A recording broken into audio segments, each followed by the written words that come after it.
up in the Bay Area, the Filipinos. Filipinos love the Bay Area. Yes, we do. You guys love... All the crime reminds us of home. Oh, yeah. Dude, I bet. Honestly, I'm not the person I am without the summer camps, for sure. And I doubt he's watching this, but if you are, you can go fuck yourself.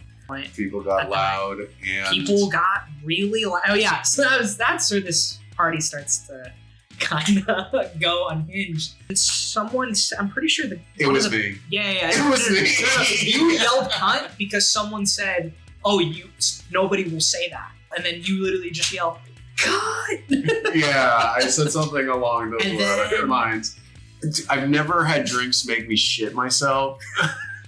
This is gonna get me canceled, this next story. Oh no.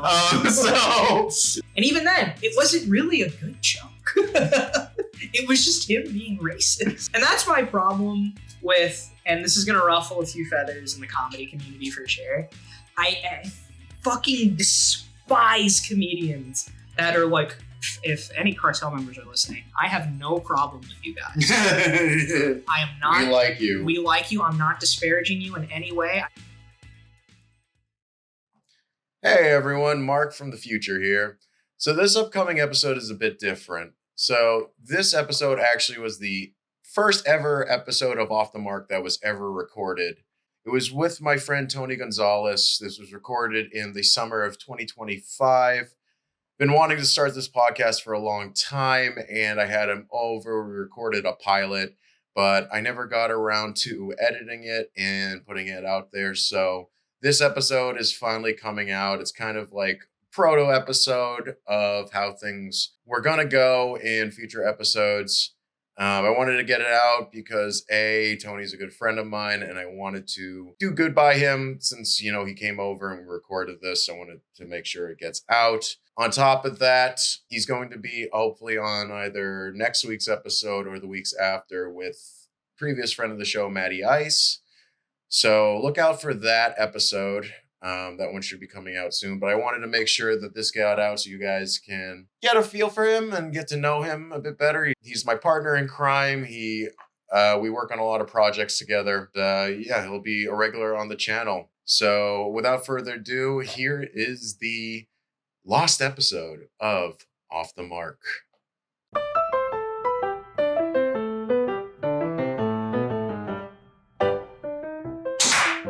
3, 2, 1. 3, 2, 1. Is that all? Is that pretty concise? We'll do one more for good measure. 3, 2, 1. Yeah, that was one.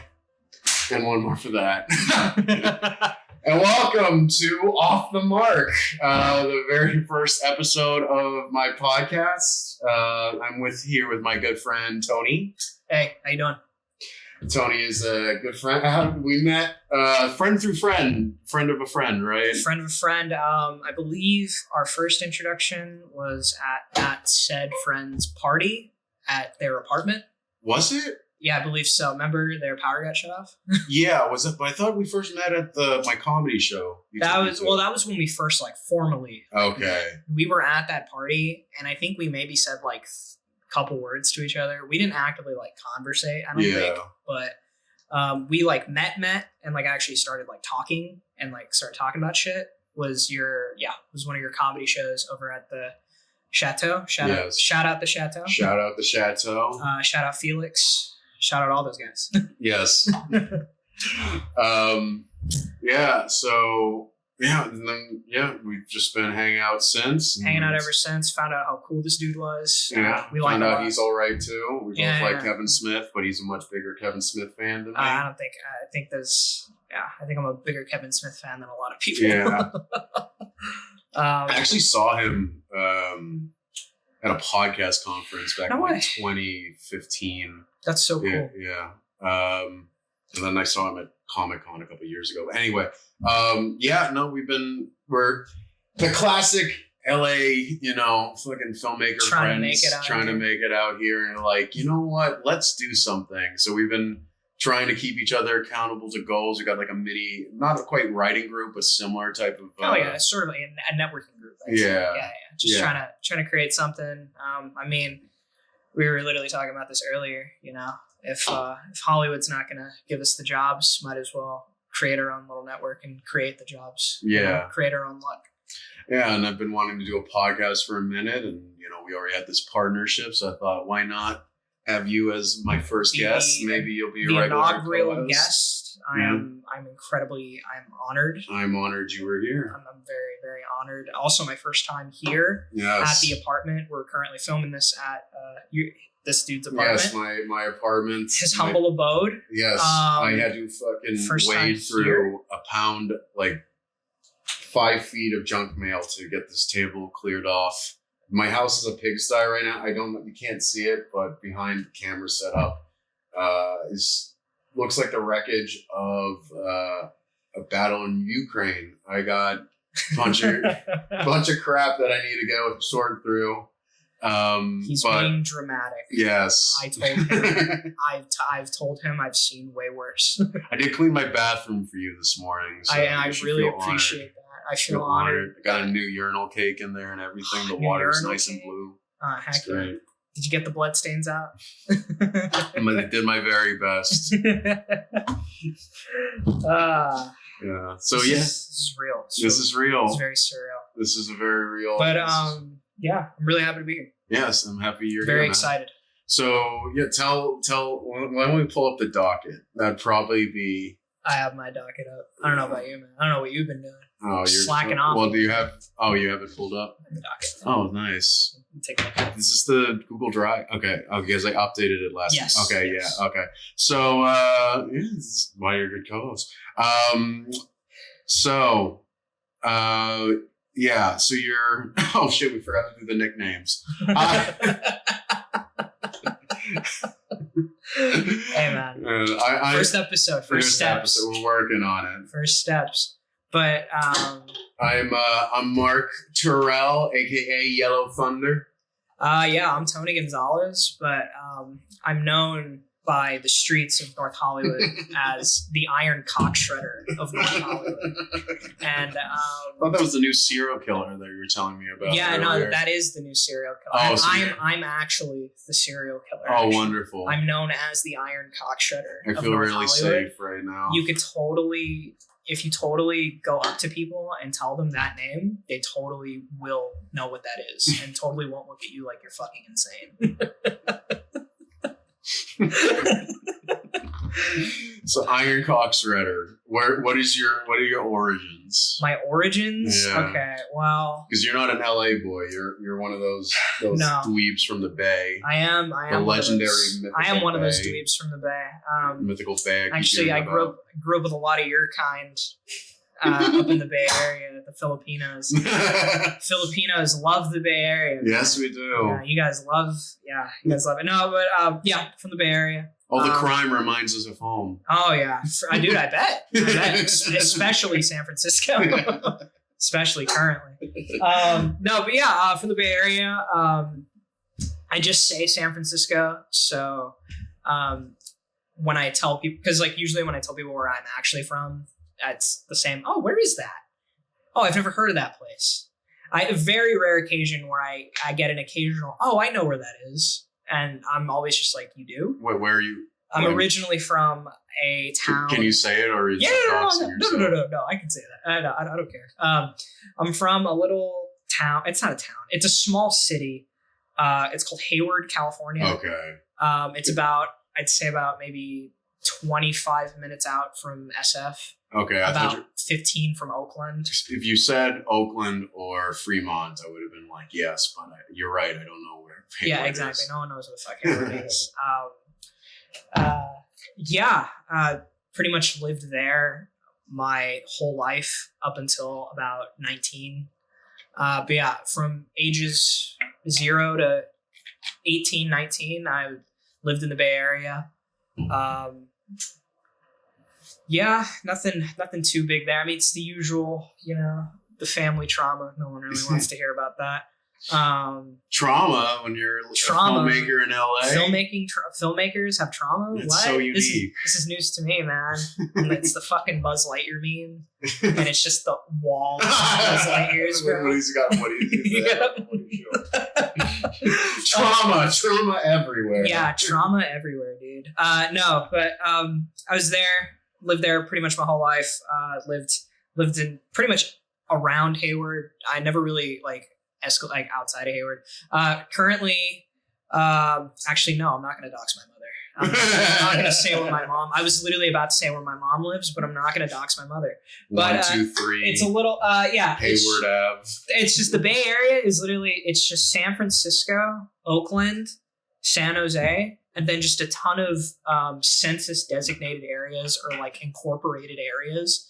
Like, yeah. So like, there's a couple. There's like, I think Ashland. Ashland is like a census designated place because it's in between like 3 different cities in the Bay Area.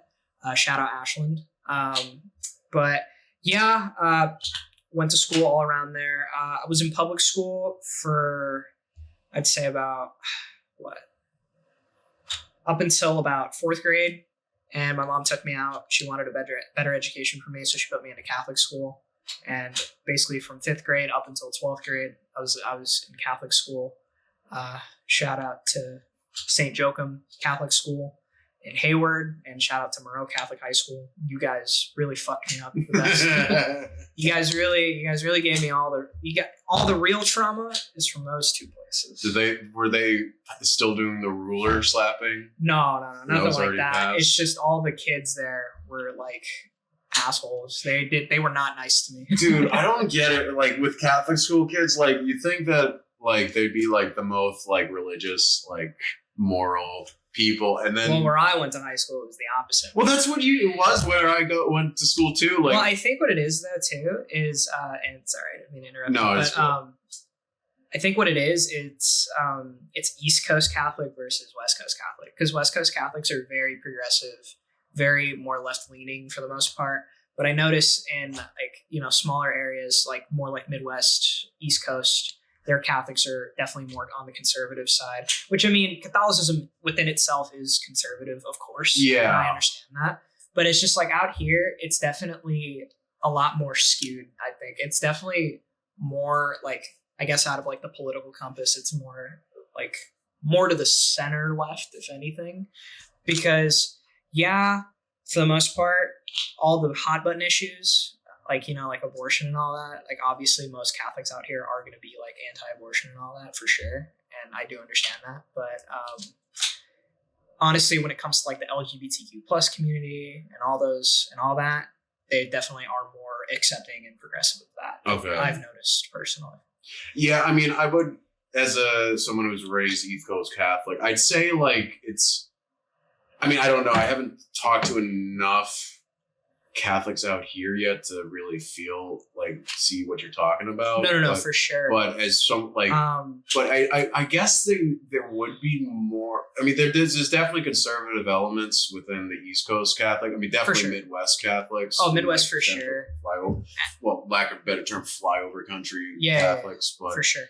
With East Coast Catholics, I think it's probably more common. I think more up in the Bay Area, if anything. But there's still a lot of like left-leaning Catholics. For sure. It's very common out here, just in California, and on the East Coast in general, like Seattle or not Seattle, Washington, Washington, Oregon, all those little nice areas. Have you been up there yet? I went to. Funny enough, I did So it's crazy. The one thing with Catholic school, and I'm just gonna get on a little side tangent here. I apologize, but the one main difference between a Catholic school and a public school are the field trips. So in public school, field trips are cool. The uniforms. I mean, obviously. And the pent up sexual angst. I mean, all of that too. But, I think field trips all around here in California were always fun. No matter like if you went to Catholic or public school for sure. But they were just like little differences. Like, we would go to at public schools, we would go to the science center, or like a factory of some type. I mean, one year we literally went to the recycling center. We literally went to the dump. I mean, I guess that is kind of cool. And no, that was pretty cool. No, that was really cool. I liked that. But in Catholic school, we would do trips. We would this is where it goes into if I've been up in those areas yet. But in 7th grade, I went on like my whole 7th grade class went on like a weekend trip to the Shakespeare Festival in Ashland, Oregon. Okay, that's kind of neat. Yeah. Wait, you went to, that was a field trip? Yeah, we were all like one of those like big buses. Yeah. Like those like almost tour bus kind of. Yeah, like a Greyhound. Yeah, like a Greyhound. We literally took like a Greyhound type bus and we drove 10 hours up to Oregon. I mean, you just stayed, it wasn't like a day trip. No. We stayed there for like, we stayed at like a hostel.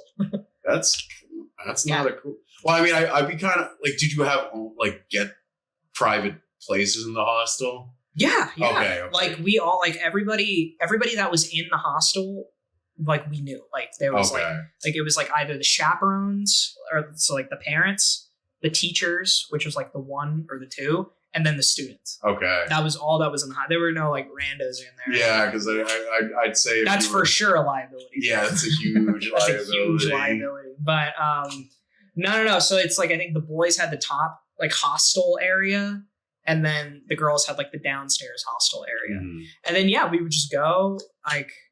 And then it's a field trip, so like like the days were like we never really had like a lot of downtime or anything, but it was like okay, when we wake up at this time we're gonna go here and here, we're gonna go eat at this place, we're gonna go do this. It's definitely like a lot more organized, I'd say. Mm-hmm. Like when it comes to like a public school field trip for sure.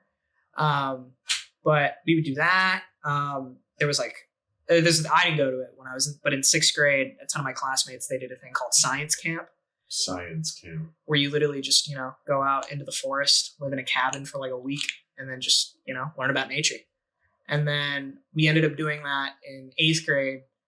The same thing. It was more like a religious thing because it's, the CYO, Catholic Youth Organizations and all that. They're very... I'm not familiar with Well, Catholic Youth Organization, it's basically just like they do everything. Like when it comes to like extracurriculars, pretty much anything under the sun, honestly. Because they're the ones that like host, they're the ones that like do the basketball teams, like at Catholic schools. Mm-hmm. It's like, oh yeah, I played at St. Andrews.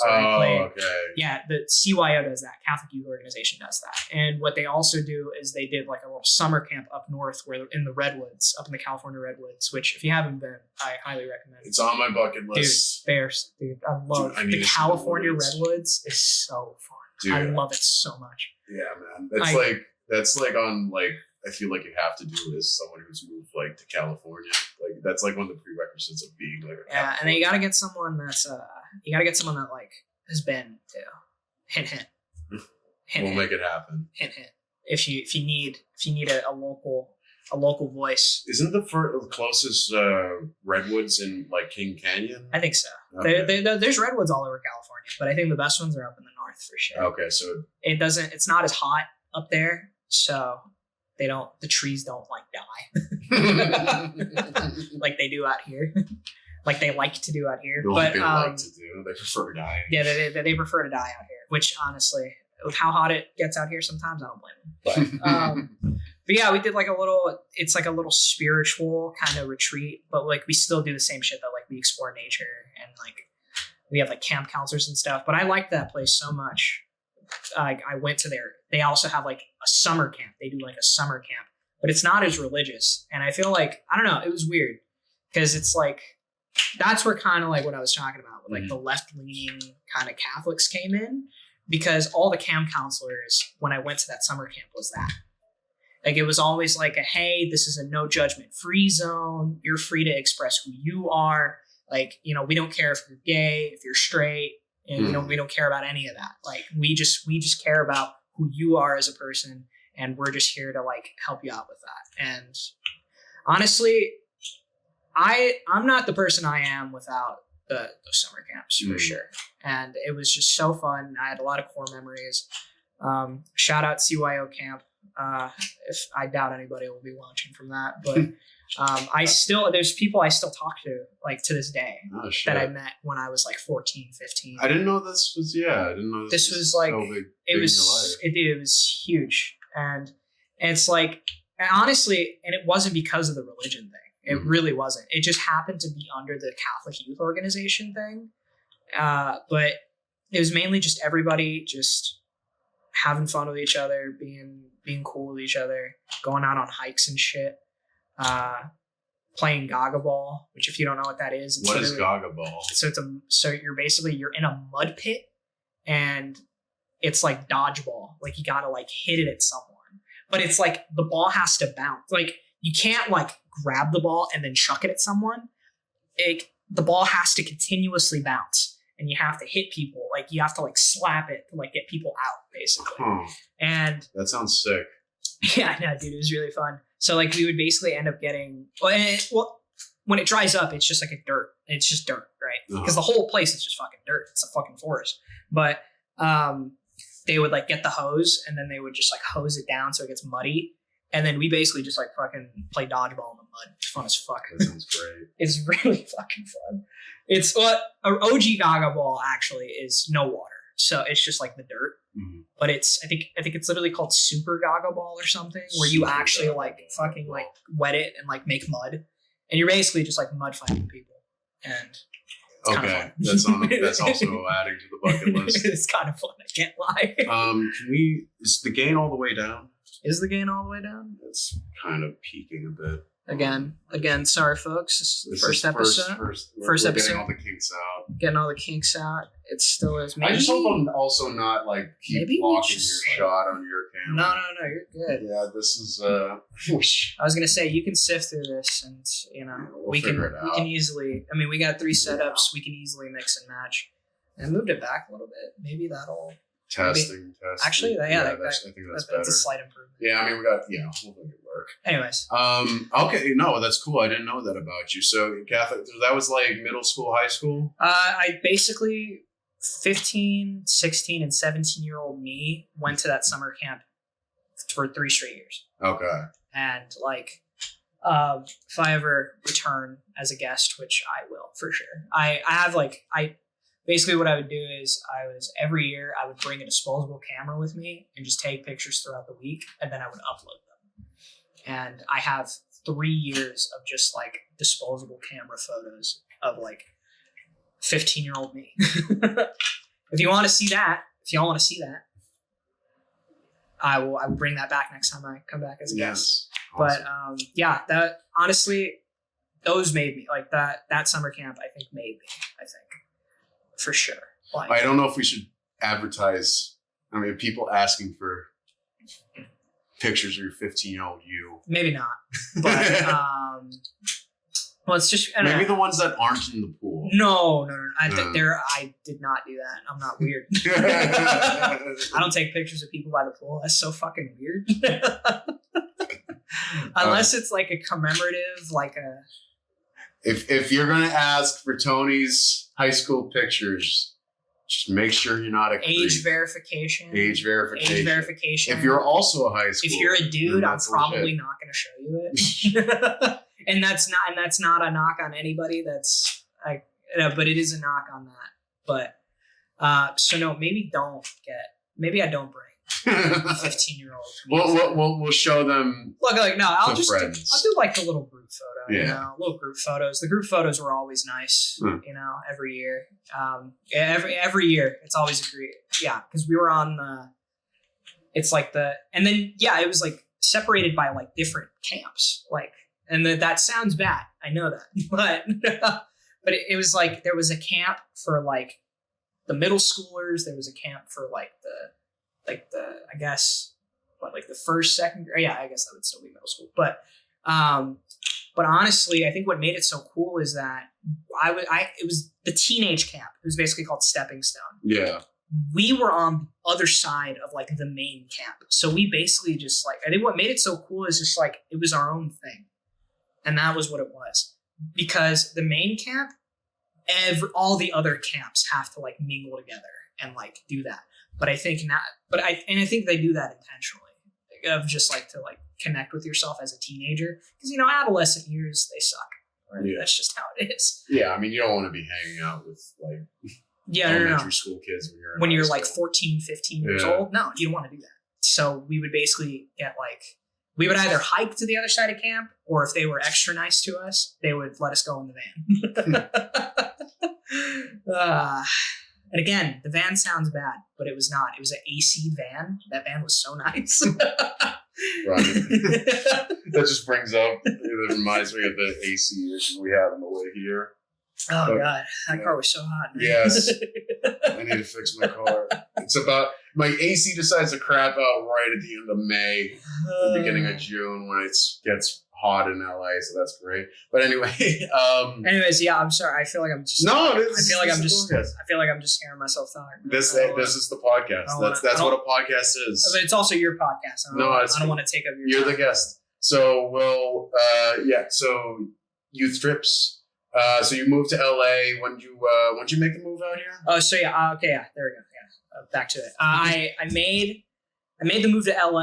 I remember it was peak COVID. It was October of 2020, and I was 19, the ripe old age of 19.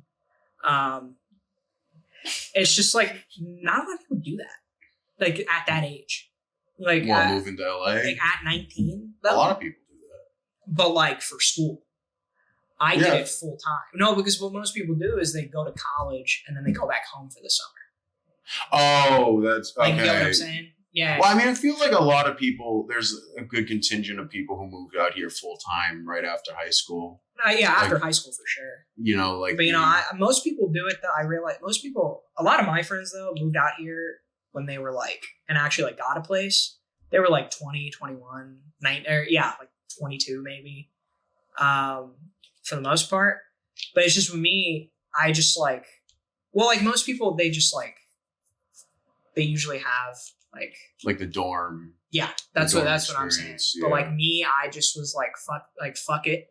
I'm going to basically pack up my life in a van and I'm going to drive it down to LA and I'm going to make a life here. When I was 19 and I was just like, looking back at it now, like, the Bay's great. I love it. Honestly, when it comes to food, I think the Bay Area is still like up there. I think it has a slight. I'm not gonna say it's better than LA because I haven't eaten at a lot of places in LA. Because I don't have a car, unfortunately. I'm constricted to the Valley. I live in the Valley, so anywhere in the Valley, that's free game. I've had a lot of good places in the Valley. The Valley has great food. But when it just comes to just like certain types of food, like up in the Bay Area, it's just it's not the same. It's just different. I don't know what it is. I think it's just because I grew up there. It's your goddamn iPad. My iPad is not silenced. I don't even know how to silence this shit, dude. No. I assume it's just that, but I don't know if that'll work. I don't know. Either way. Can't you put do not disturb? Yeah, just. Oh yeah, the do not disturb is probably a good idea. Anyways, sorry, ESPN's calling. What's the ESPN update? Probably my fantasy team. Yeah. Aaron. How you doing right now? Oh, dude, my fantasy team's terrible. I might never win another fantasy match, dude. I'm so bad. It's fantasy baseball, by the way, for those who care. But I don't know. I love baseball. That was my first sport love, for sure, was baseball. What's the team for San Francisco? Well, there's two, or there were two. Don't even get me started on the fucking. Oh my god, dude! Fucking the Oakland A's owner, John Fisher. I'm gonna say this. The A's were originally from Oakland. Technically no. Originally, the A's were in Philadelphia, and they were founded in 1901. And they're now in Anaheim, right? No, the Angels are. Oh, the Angel. Oh, I don't know anything about baseball. You're good.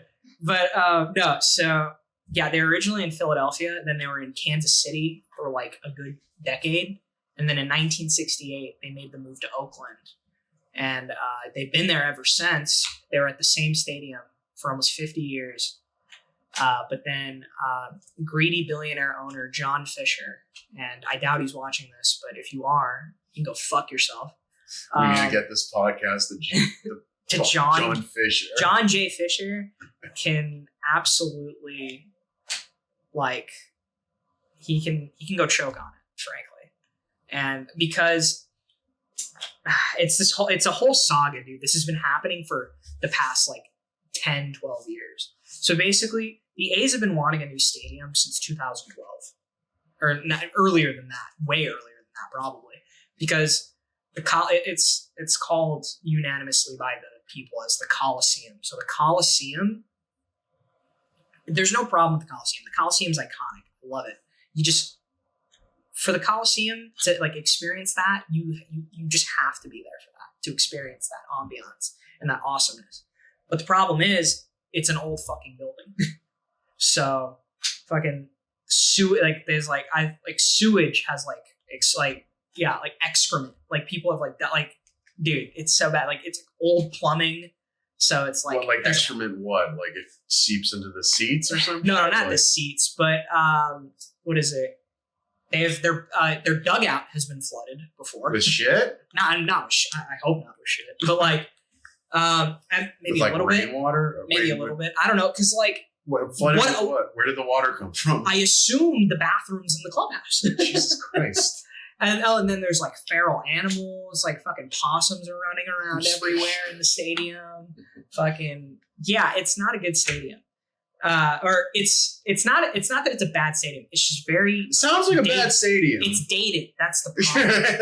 It has character. It has character. You don't understand. Again, it's been stopped automatically. The maximum recording. Ah, shit. Ah, damn. We're gonna need technical difficulties, folks. Intermission. You know, my whole philosophy right now with all the content I'm creating, and I guess my overall career is just make it and make it good later. Like my cousin is a huge World War II buff, and he was talking about how in World War II the Germans had a better tank than the Americans. It was called the Tiger. Yes, but they couldn't produce them fast enough. The Americans had another tank that was less good called the Sherman, and the Sherman won out because they would have like 10 times as many Shermans versus one Panzer. Yes. And eventually they made the Sherman much better or better than or at least on par with the Tiger. So that's my theory. I'm just trying to make the Shermans. We're talking about the film industry here, where the quote that's perfectly describes the film industry is as follows: "We'll fix it in post." It's the worst thing. You never want to hear that. That's something you never want to hear. No. But when you just want to move on from something, like from a shot, or you want to like go to another setup because you're already 45 minutes behind, we'll fix it in post. We'll fix it in post. Yeah, I've said that before. I was directing a music video once, and I was like, oh, well, like the lighting was getting messed up, so we were like, oh, we'll fix it in post. And then I was talking to my camera ops after. He was like, yeah, dude, we're not gonna be able to fix this in post. You're full of shit. It's always like whenever I say or hear someone say we'll fix it in post, you can always just feel the stare of every crew person on that set. I'm just like, oh, the fuck we want. You motherfucker. But we're different. Fuck you, I'm different. Fuck you guys, I'm different. Not you guys, the audience, but just guys in general. Fuck you guys. We're going to fix this in post and it's going to be amazing. Fuck you, I'm different. we're actually going to fix it in post. No, we might actually. No, yeah, I'm different. I'm actually going to fix it in post. Just sucks because I'm the one who's going to be fixing it in posts. Yeah, it's going to be all this guy. I didn't do shit. All right. I'm just talking. All right, what's what next? else? How we met. Some comedy show. Met at Tony. Dude, let's go into that a little bit. Yeah, no, so that was like... That was a fucking weird party. Like... Oh, yeah. So the party. The party, right? I mean, we can talk shit about it, right? Because he doesn't live there anymore, right? Yeah, no, he doesn't live there anymore. Okay, so there was the story behind the party. So I guess we barely met. Our mutual friend. I don't know if he wants to mention his name, but I think we'll have him on the podcast at some point. He'll be on the podcast. No, I do. Or maybe we already did mention his name. We were talking about him. No, we didn't. We just said our... No. So... Yeah, when we have him on a guest, we'll just have all three of us. It'll just be the three. We'll figure it out. But no, it'll be fun. But yeah, our mutual friend of ours, he invited us for. So he had just moved in. Yeah, he had just moved into said apartment in Hollywood. So it's in Hollywood. It's like right behind, I think, the Boulevard. Like he literally lives right behind it. Yeah. So we go to his apartment, or I go to his apartment. I meet a couple people. It was some new people and some old people that I had already known. So it's just your normal kickback, your normal LA kickback. There's gonna be people drinking, people smoking, cigarettes and other stuff, and it's just that usual stuff. People are getting litty. I think I was drunk at one point. People got loud, and people got really loud. Oh yeah, so that's where this party starts to kind of go unhinged. So he gets, I think, like the first strike on a noise complaint. Yeah, we got one strike. Like, we hear someone knock on the door, and I just hear Rohan just go, "All right, everybody, be quiet." Oh shit! Ignore that. I need to get a new laptop case back. Continue. Okay. Anyways, oh shoot! It's covering some of my laptop stickers. Anyways, it's the first strike. Knocks on the door. He tells everybody to shut the fuck up. Opens the door. They're just like, "Hey, you're being really loud. Turn down the music. Everybody, tell everybody to be quiet." We do, and it's fine. It's okay. We actually we listened. We were quiet. So meanwhile, I'm out on the balcony, and I think it's with I forgot who it was with, but I'm on the balcony and I'm talking to two guys. I think you're on that balcony too. Yeah. You're on the balcony too with someone. But I remember things kind of differently, if I could interject. Yeah, no. Because you said things got fine. No, it got loud again. From what? No. It was fine at first, and then it started to get loud again. Yeah. While I was on the balcony, and then I don't know who it was. I think it was you, honestly. Yeah. So I think so. Yeah. Oh yeah. Go ahead. Yeah. So this is what happened. I was dead sober, by the way. Yes, I do remember that. Yes, I was dead sober. So I do not have an out during this story. So we're on the balcony chilling, and there's some drunk people on the sidewalk walking past. It was Saturday night. So Saturday people night. Were just out. People were just out. No, it wasn't even just them. There was always how it is in Hollywood is people are always going out, especially on Saturday night. So people were just walking in and out of the street on the sidewalk and stuff. Yeah. Yeah. So yeah, there were those. It was like a drunk. It was like three people. It was like two ladies and a guy or something. Yeah. And they were yelling. Yeah. They were yelling loud. And I forget exactly what the words were, but it was something along the lines like "fucking cunts." Yeah. And, no, it's you fucking. He said you fucking cunts. And then someone. I'm pretty sure it was me. Yeah. It was me. You yelled cunt because someone said, "Oh, nobody will say that." And then I think you literally yell, and then you literally just yell, "Cunt!" Yeah, I said something along those lines. And then our power got shut off. And then just a couple minutes after he yelled that, the power went out. The power went out. And then everyone just kind of scattered. I think you didn't you bar hop with our I did come with you guys. Or I didn't go. There's some more lore. Oh yeah, because okay, so the power went off, and then I'm not gonna out them, but there were two guys that immediately left because they were worried about us getting pinched. Yeah. I was you fucking assholes! Dude, we're not in college anymore. We're not we're adults. We're adults. We're not gonna get arrested for a noise complaint, especially if we're not living at the place. No, and we're not literally and we're not. And I don't even think they were drunk yet. So it's no. Yeah. So they bailed and bailed immediately. Without even saying bye to the host. I was like, damn, I wonder if I should leave. Yeah. And then I literally hear the guy say, well, that's what we're doing. And then they fucking left. And then I was like, yeah, our Lyft's or our Uber's here or some shit. And then they just fucking leave. Yeah. And yeah, that was kind of, I guess, our introduction. Or you didn't know who I was, I don't think, at that time. Wait, we got slow. Yeah, it was a slow intro. I think we met, but there was a lot of people there. I don't know. We talked a little bit. I remember you talking about how there used to be this alcoholic drink that tasted disgusting, but it would always get you fucked up. Oh, did I tell you about Rubinoff? I think that's what. I told you about the legends of Rubinoff. I was saying something about something, and then you were like, "Oh yeah, man, I remember back in my college days." Because you were one of the older people there. Yeah, I'm the old.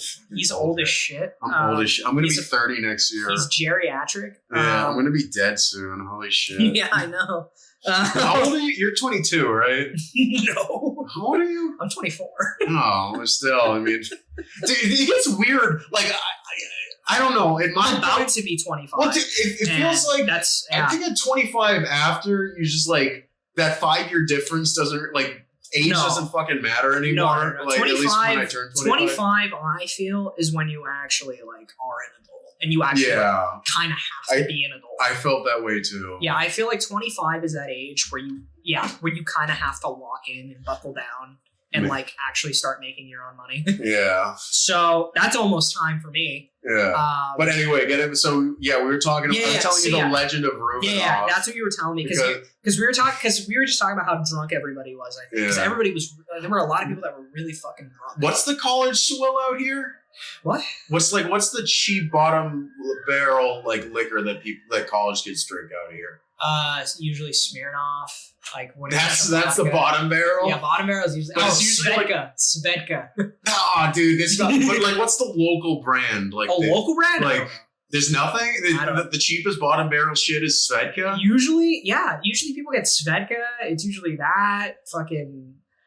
And then honestly, a lot of it is beer. It's beer. But what type of beer? Like it's like the name brand. It's like fucking like Modelo, fucking Pacifico. Okay, Modelo is like something specific to LA. I found out because really? like actually, I don't think they even sell it in Boston.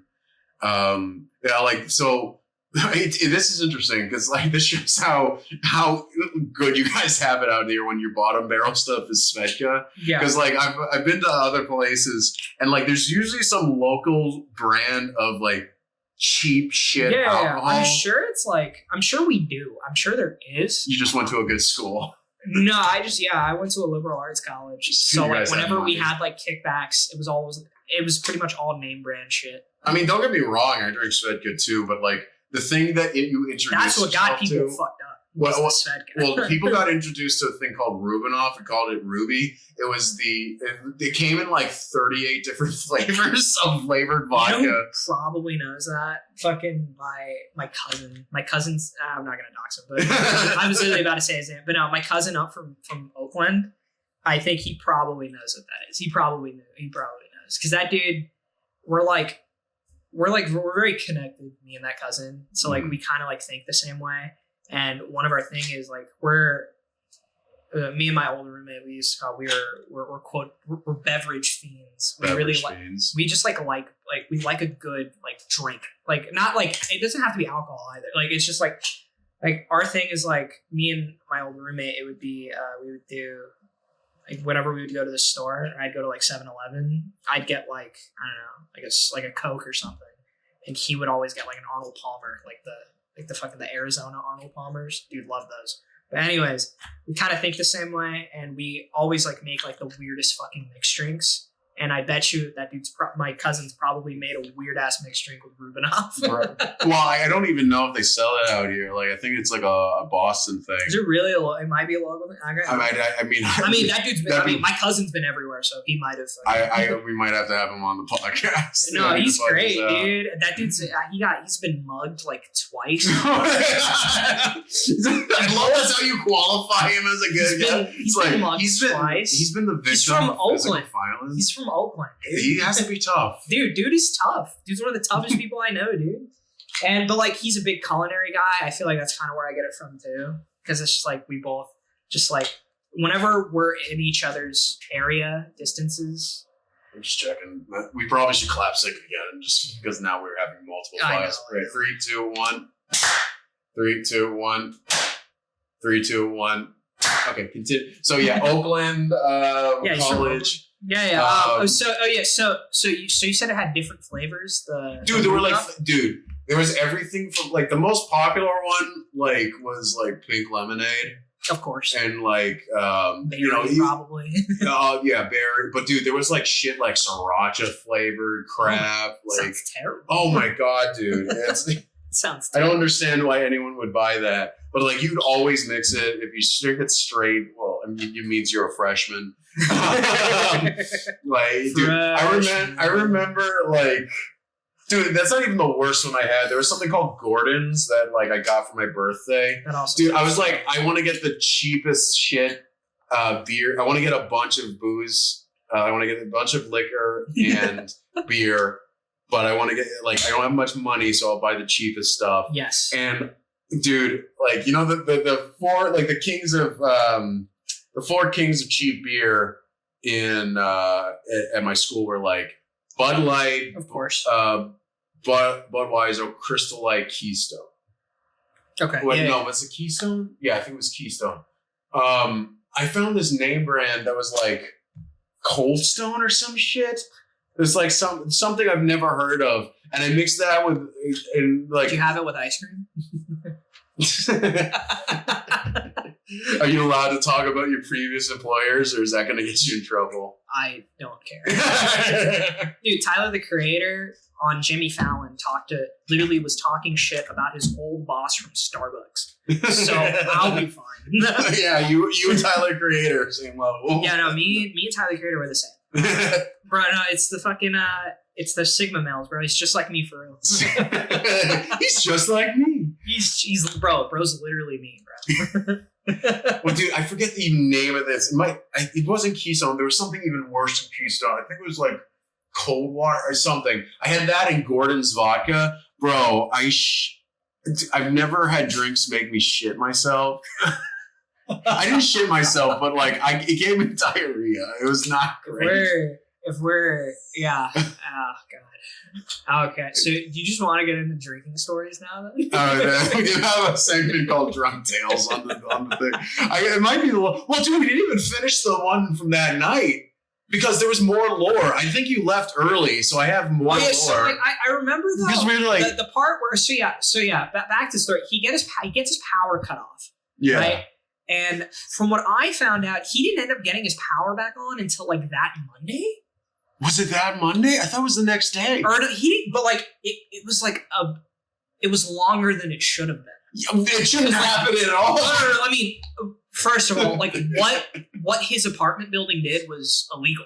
Yes, incredibly illegal. Like very much illegal, dude. It's even worse because like. We were trying to figure out, like, did a breaker go out? And everyone's hammered in there. I thought just like bad luck, our power went out.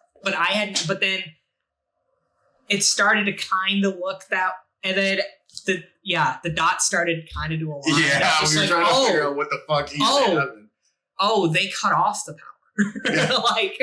But I remember he told me that like he had just gotten grocery shopping. Yeah, he lost all his groceries. And he lost all his fucking groceries because obviously no power means no refrigeration. So all his fucking food went bad. And bro, I'm gonna be honest, I would have crashed out, honestly. Dude, we ended. I think you left at this point. I think I left. We went bar hopping. Yeah, that's what. Y'all went bar hopping. And then when we came back, I was there. I was like one of the last people to leave. And like they actually went to go see the what's it called, the property manager. Yeah, I think. And he kept like, this is gonna get me canceled. This next story. Oh no. So yeah, the property manager. They go talk to the property manager. He had his office. And he's like playing dumb. He's like, "Oh, we can't get anyone out." I forget. There was like some inconsistencies he was talking about. Like like the electrician just left for the night. It's like he said it was fine before, and it's like I didn't tell you about the issue until like after we called. Like you said he left. So yeah, he was full of shit. There's like a back and forth. Where like they go see him in person and they keep calling him at the apartment, and I really hope we're okay to tell this story. I really hope we don't dox anyone this story. But in order to tell this story, I need to give some deep context. So our mutual friend is an Indian dude. Yes. And his roommate is a Korean dude. Yes. Yeah. And the PM, the property manager, is like this Kenyan dude, some dude from Africa with like a thick African accent. So we're at the apartment, and I think I do know this story. I'm starting to remember this story. So we're at the apartment. It's pitch black. Power's off. His roommate's on the phone with the PM. Yes. And our mutual friend, the Indian dude, starts going like, yeah, because he was pretty drunk. Yeah. And I started. Oh yeah, because we're trying to shut the fuck up. We're trying not. Because the other guy was like, I remember the other guy, the other mutual, his roommate was really worried about this. That's the one thing. He was getting pissed. He was like almost panicked.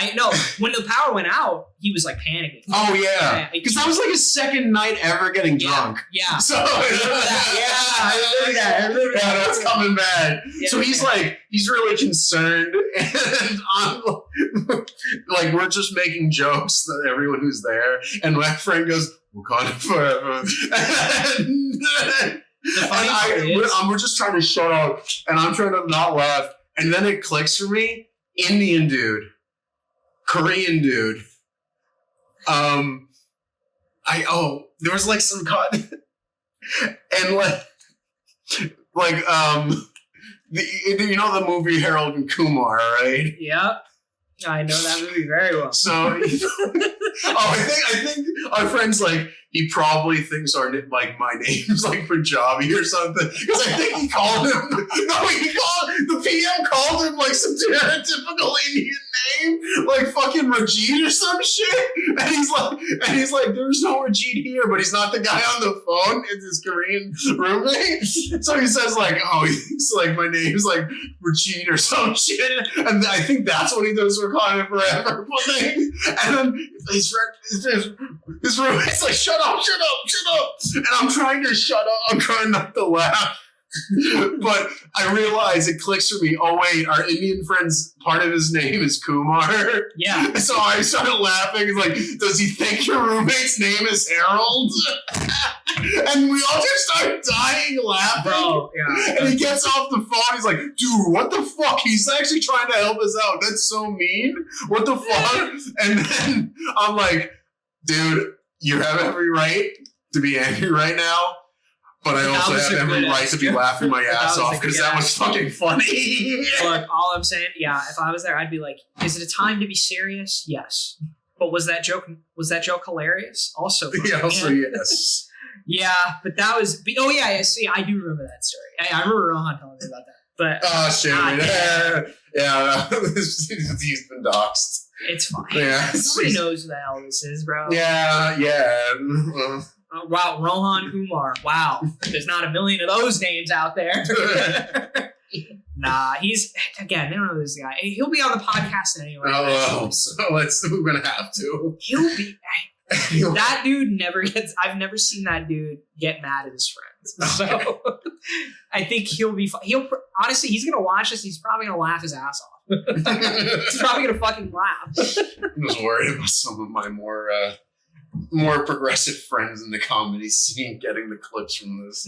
But anyway, hey, you better be progressive than non. No, it's fine. It's like no.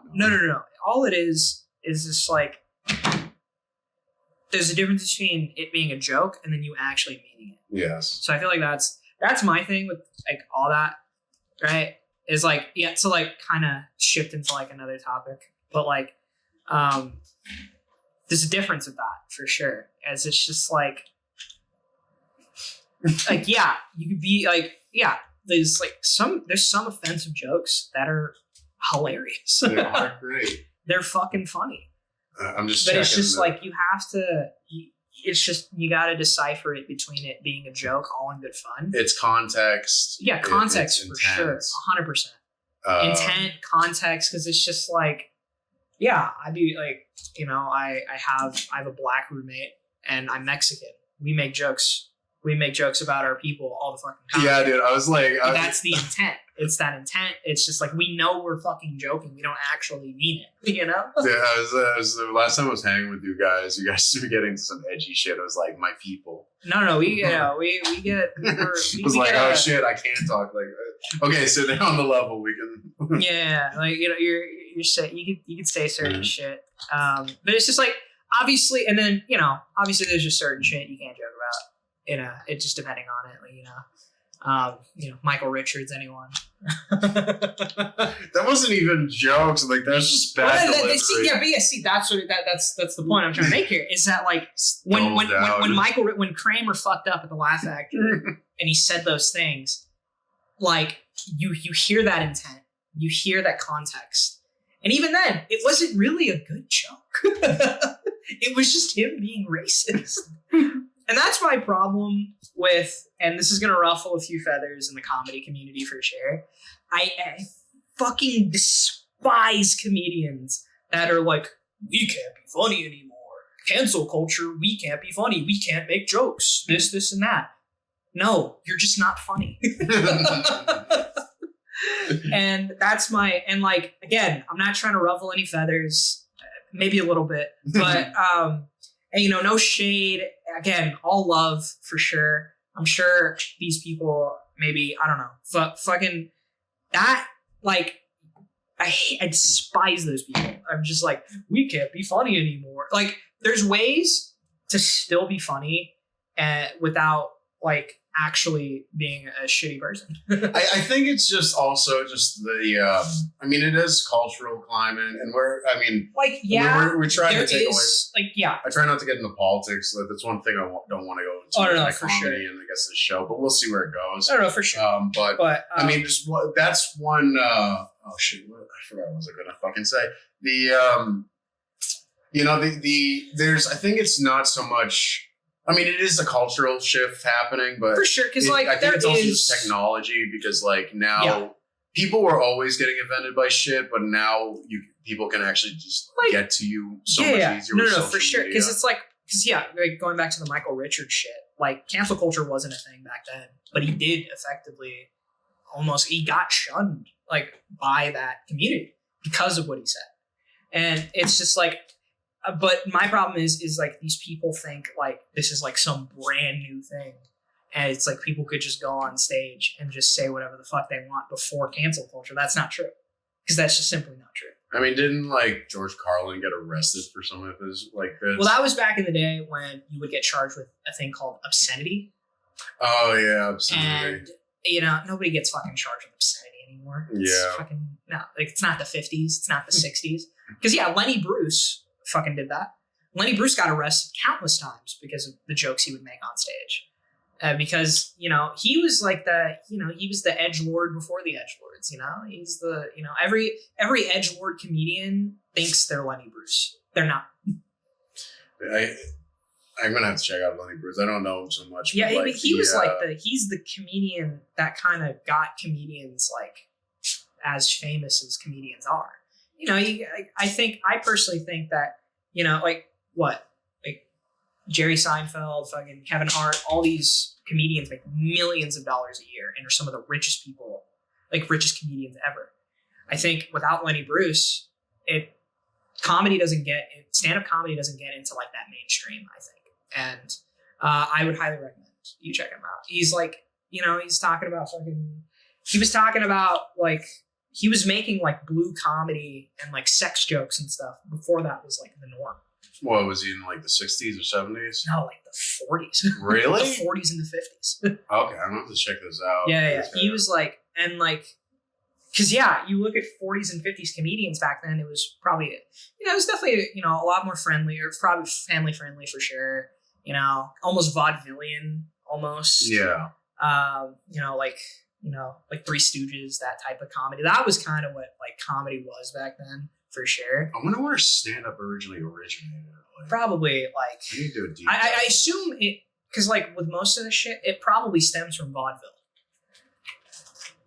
I haven't even thought about that. Because like a lot of this shit that we see these days do come from vaudeville and from like that theater type stuff for sure. Because it's like, Three Stooges, that was a vaudeville act before it like got into like the live action stuff for sure. So honestly, because I low-key don't know either, but like I assume it probably stems sometime like from vaudeville, some type of vaudeville stuff. Yeah, it's just like it's the lead from like variety shows too, maybe. Yeah, I assume it stems from I think a mixture of vaudeville and the variety show, like the Ed Sullivan Show, or like who else had one? I just listened to a podcast on this. Jimmy Dean. Who's the guy from The Tonight Show? Who's like Carson? Johnny Carson. Johnny Carson. Yeah.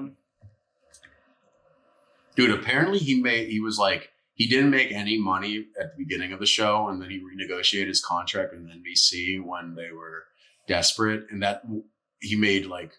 He was like, by the time he died, he was like worth $400-500 million.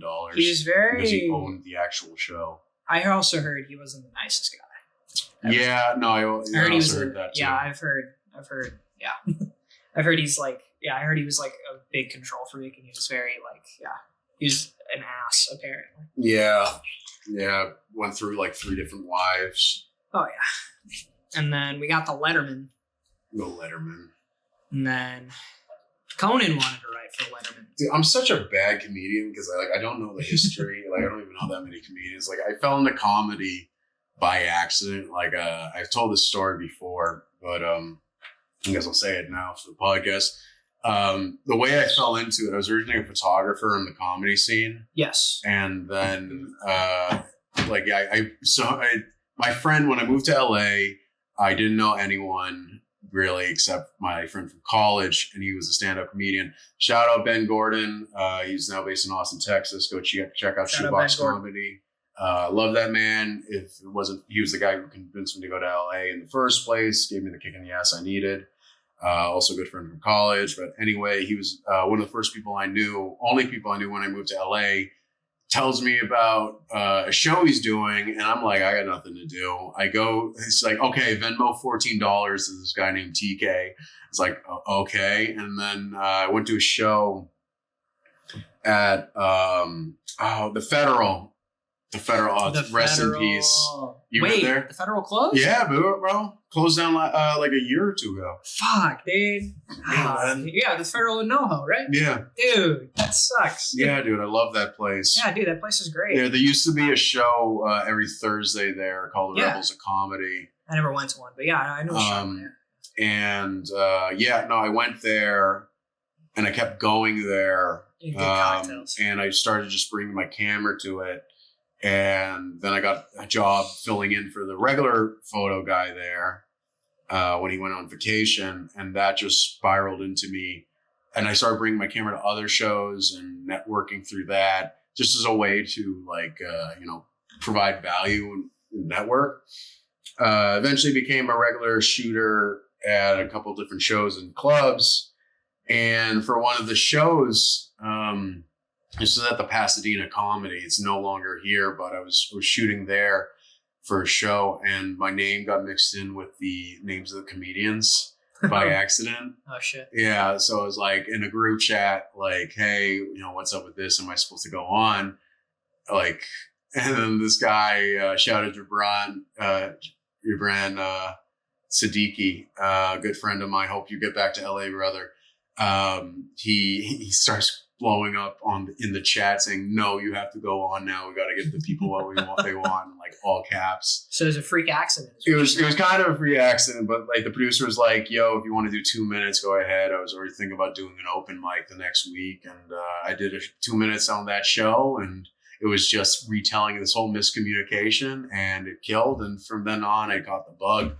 And now I'm doing it, but I keep doing it because like I feel like I have a talent for it. I'm not like I meet other comedians and they're like, it's their main thing, it's their passion, it's something they've dreamed about since I was a kid. And like I've always loved stand-up, don't get me wrong. And there were times I remember watching like Jeff Dunham and Joe Coy as a kid and thinking like, could I do this? Could I be this? But it was never something I continuously dreamed about. And look at you though now. Yeah, now here you are. Here I am. fucking trying my best. Yeah. To go back to the history of stand-up comedy, it appears I was kind of correct. Late 19th century. Vaudeville, stump speech monologues, dime museums, concert saloons, freak shows, variety shows, medicine shows, burlesques, music halls. The first quote-unquote stand-up comedian is Artemis Ward. Artemis Ward? He's considered the first stand-up comedian. Huh. Yankee Common Sense. I assume you just had to be there to get it. What if they got recordings of this shit? Well, the first recorded use of stand-up is called The Stage. And it was a little, I guess it just got recorded in 1911. Huh. Yeah. So yeah, it appears I was a little right. Kind of stemmed from vaudeville. I mean, a lot of shit stems from vaudeville. I mean, movies fucking extended from vaudeville. Right. Like comedy in general, like stemmed from vaudeville. So, yeah. And now vaudeville is one of the greatest art forms. People still pack vaudeville theaters. Yeah, dude, what are you talking about, man? People are always... bro, man, just last week, someone was like, "Hey, man, you want to go to a vaudeville show?" Is vaudeville still a thing? Like, it's probably as like a gimmick, probably. Yeah. Like it's like come to a vaudeville show. But I mean, it's just vaudeville today now is just like theater. But have you like seen a vaudeville show, like an advertisement for? No. Like, as I still see like ads for burlesque shows. I think vaudeville kind of is just like. It's just TikTok. I think vaudeville today is like improv comedy. Honestly. Huh. That's kind of how I look at it now. Interesting. Because it's like you go to a theater to go watch someone do improv. And that's kind of what you did with vaudeville. But like vaudeville is different. Because vaudeville is like, it not only did like comedy. You know, it did like music, fucking slapstick. People were saying, yeah, it was almost like that was the real precursor to a variety show was vaudeville. Variety shows are also a thing that's like not even around. No one knows what a fucking. I know. Well, late night still is, but like Jay Leno's Garage. You don't watch Jay Leno's Garage. Well, that's not even a late night show. That's just. No, that's a variety show. Is it? Well, actually, no. I guess not, since it's only just showing his cars. Yeah. Like, look how rich I am. That dude is in Burbank all the time. It's really funny. And I see him constantly. I'm like, hey, it's Jay Leno. Yeah, I feel like that's like a rite of passage. If you he's like that's like a, I was going to say micro celebrity, but he's not even a micro celebrity. He's quite Jay Leno. He's known micro celebrity. Known micro Jay Leno. No, I mean, he's literally just Jay Leno. I'm like, yeah, dude, this really tiny, this really small creator. Small creator, Jay Leno. And it's fucking Jay Leno. Nah, dude, dude, people do that out here, bro. They'll always be like, oh yeah, it's this real kind of indie guy. You don't really know who they are. You might not know who they are. And then they'll say something like, fucking, no, literally, a friend of mine was telling me how their freshman year, he was talking to this dude, and this dude was like, oh yeah, man, I'm going to a concert tonight. And he's like, oh, who are you going to go see? He's like, oh, they're pretty underground, you probably wouldn't know them. His name's Earl Sweatshirt. And I'm just like, everybody knows who fucking Earl Sweatshirt is. I mean, I've heard of. Wait, was this before he blew up? Yeah. No. This was like Earl Sweatshirt when he had already fucking like blown up with Tyler the Creator and Odd Future. Like, I don't know he was who part Odd of. Future is. They're just a hip hop collective. Oh, they're just like a big hip hop group. They don't do music anymore. Are they different from Future? I've heard of Future. Oh no, that's stupid things. Odd Future and Future. Well, Future makes like trap music. Like Atlanta trap music, He make like that and mumble rap too, because he's always like high. That's why that's why he's always just like, yeah, he always talks about doing Percocets with strippers, dude. Like, nice. If you're gonna do Percocet, just do it with strippers. That's the way to do it. Or drink alcohol and work at a candy factory like my great grandpa. Oh, are we getting into that? What type of candy did he make? I don't know. I think it was like the hard candies. Like those hard candies that fucking old people eat. Like the caramels? No. Maybe I think that too. Like but what's the name of those? You know how like when you go to like Swampers? Maybe Lockers? I don't know. But like when you go to like a fancy restaurant and there's like, I don't know, like there's a specific restaurant I go to up in the Bay Area called Haps. And when you go, they just have like a thing of hard candies to take as like a palate cleanser, I guess, after your meal. And that's kind of, I think he made those. Okay. You know, like, I mean, all hard candy is basically just like melted corn syrup, or like hard corn syrup, basically. But yeah, he did that for like a minute. I'm pretty sure, unless that was another lie I was told by my family. There's this Filipino not hard candy, it's actually a soft candy. I guess their thing is condensed. They put condensed milk in a lot of shit over there. Mexicans also. Oh yeah. I think maybe this is a Spanish thing. It had to be, yeah, because they both got invaded by the Spanish. Got culture. Again, remember, there's literally a municipality in the Philippines called Mexico. Yeah, weren't you the one who told me about that? I was. Isn't it called New Mexico or just Mexico? It's called by some people, like some Filipinos, as New Mexico, but the actual municipality name is just Mexico. I kind of want to go. I kind of want to go too. See how I want to see. I want to have Mexican food in Mexico, Philippines. Bro. Like that's. Sure, you could find it. I mean, again, you know what they say about Filipinos. They're the Mexican of Asia. They're the Mexicans. The Philippines is the Mexico of Asia. It is. You know, we like me and you, bro. We're the same. We're the same. We grew up very similarly. You're just like me. Literally, just like me. Just like me. You know, we both speak a language that's easy to. And not easy, but Tagalog's actually kind of hard. No, I mean, is it? I mean, I've never learned. Well, I know. I feel like it's pretty complicated. I think with Tagalog though is like the problem with Tagalog too is that like it's kind of like Spanish too, where it's like wherever you go, it's going to be just a little different. Okay, so the thing about I know about Filipino languages, so like Tagalog, I don't know how like it seems pretty complicated because it's not just Spanish; it's a mix of Spanish and like Malay. Language, but like the thing that gets wicked complicated is all the dialects. Like the way it's been described to me by my mom and dad is that like if you the dialects are basically different languages. Yeah. Like my mom knows a couple different ones, and when she switches back and forth, she has like a hard time talking, and then she switches back to English, and then has even harder time with that. We love that, bro. Multilingualism, bro. Multilingual. I need to learn that. I need to learn Filipino just in case if I ever get drafted. My Spanish isn't the best, but I can understand it. Can you? Yeah, I can understand it, like a good amount.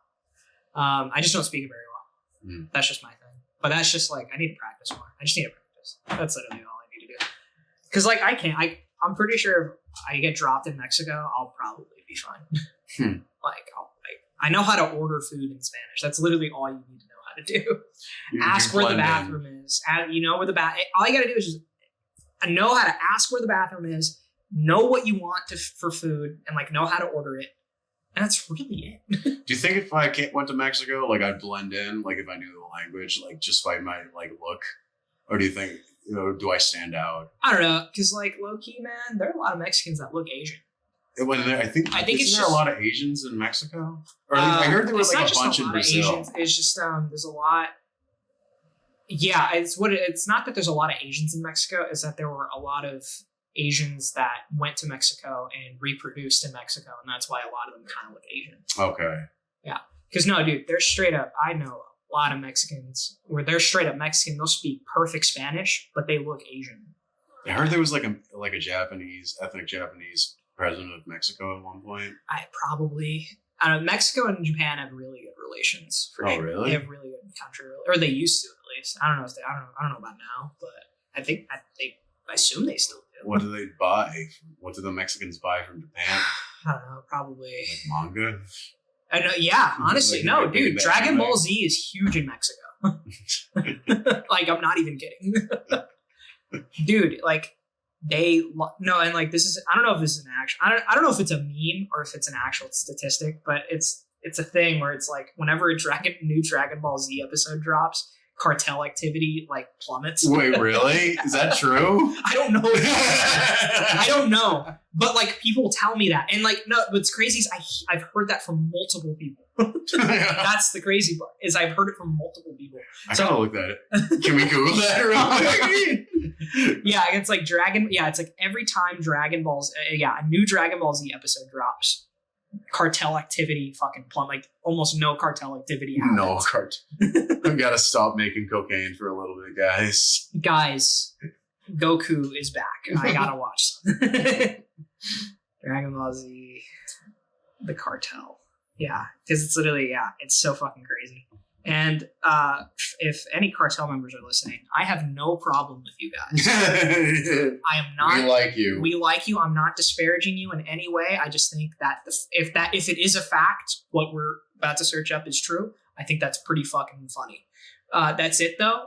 Please don't behead me. Please don't. Please don't. That's gonna be the thumbnail for this video. Us just doing the thumbs up. Cartel is good. We're good with you, cartel. So it's a myth. I'm pretty sure. Okay, so it's a myth. We looked it up. It's a myth. No, because you literally look it up. It says there's a circulating meme or urban legend that cartel activity in Mexico would temporarily drop when new episodes of Dragon Ball Z or Super were released. This is likely a play on the show's immense popularity and the fact that everyone was tuning in at the same time. So they're saying it's likely.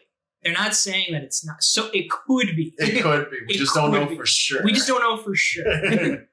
But for One Piece, though, definitely. I don't know. I don't know how popular One Piece is in Mexico, but I heard like One Piece fans are like the homestuck fans of the anime fandom.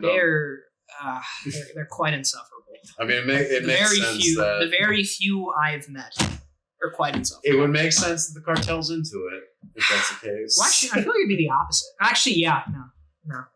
It's just, I find it funny when certain people of certain political views watch One Piece, because it's like they don't understand it. Because like Luffy is like a fucking, he's literally a pirate that like steals for the poor and like hates big government and stuff. And I feel like it's really funny. Wait, is it like? It's very left leaning. But is there like conservative peoples into One Piece? Like, yes, like is heavily. Like, and I'm just really? Like, yeah, and I'm just like, how do you not get the disconnect here, dude? I think it's like similar with like Lord of the Rings, because like Rage Against the Machine. People that think Rage Against the Machine isn't left leaning, I'm sorry, you're like not intelligent. I mean, I don't understand how people would know that, but like not know that. But like the thing, people don't. That's the crazy part. I think it's like the opposite with what happened with Lord of the Rings, because like Tolkien is like a very conservative Catholic. Yeah, very Catholic. Yeah. But then like the people who were getting into it were all these like left wing hippies. Yeah, I don't know. Back in the 60s. Yeah, that I don't know about that. Yeah. But like, but I mean, it's just like, yeah, I don't know. It's a whole thing. But I think it's the same thing with Star Wars. I mean, Star Wars was literally an allegory for Vietnam. Yeah, no, I heard about that. And then like Reagan started using the term evil empire to make allusions to. That's so crazy. To what's it called? The imperial. Like I said, we're not going to get into politics, but Ronald Reagan is evil. Ronald Reagan is God. I mean, he is kind of a conservative God. Like when people talk about like the greatest, quote unquote, greatest conservatives, people talk about fucking Reagan. So there was like I was watching Rush Limbaugh. Who the fuck's watching Rush Limbaugh? I mean, no one right now because he's dead. Anyways, continue. Anyway, I don't know. This might be I'm just thinking. We've been going for about an hour and a half. Yeah. Not that I want to keep this going, but no, for sure. I'm going to have to edit. This is going to be a pain in the ass to edit, especially given that my camera apparently fucking corrupted. So I'm going to have to, so probably the shorter we make this, the easier it'll be for me to edit. Probably. So how about we wrap this? Okay. We didn't even get through the whole document. We didn't even get through the whole document, but honestly, I consider this a great success. I do too. Even though we did have a couple technical difficulties, don't let this turn you off from keeping tuning in, because honestly, this is the guy right here. Great host. I felt like I was talking over him sometimes. I apologize. I don't mean to do that. It's something I've been trying to work on.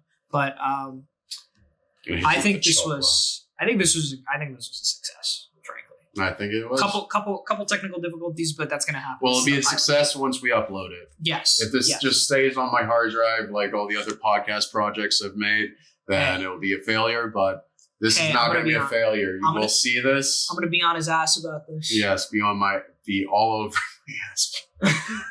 Anyway, pause.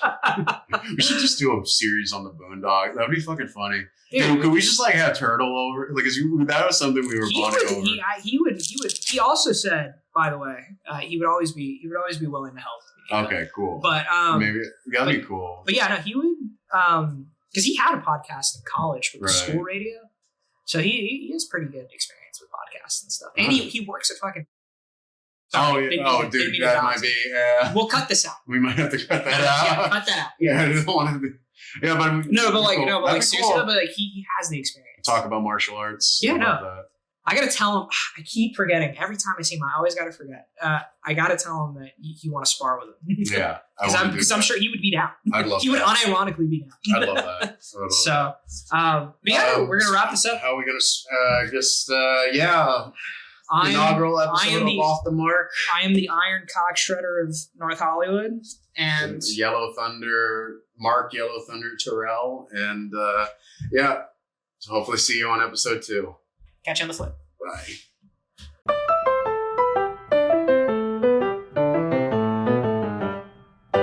Thank you, everyone, for listening to this episode of Off the Mark. Please follow me on all my socials on Instagram, TikTok. The handle for my TikTok is Marc Tyrrell Comedy, all one word, MarcTyrrell Comedy. And I have 2 Instagram accounts. One is my main, that's just MarcTyrrell, and the other one is my comedy account, which is same as my TikTok. Be sure to like and subscribe, share with your friends. That stuff helps like you wouldn't believe. Thank you so much, and I look forward to seeing you in the next episode.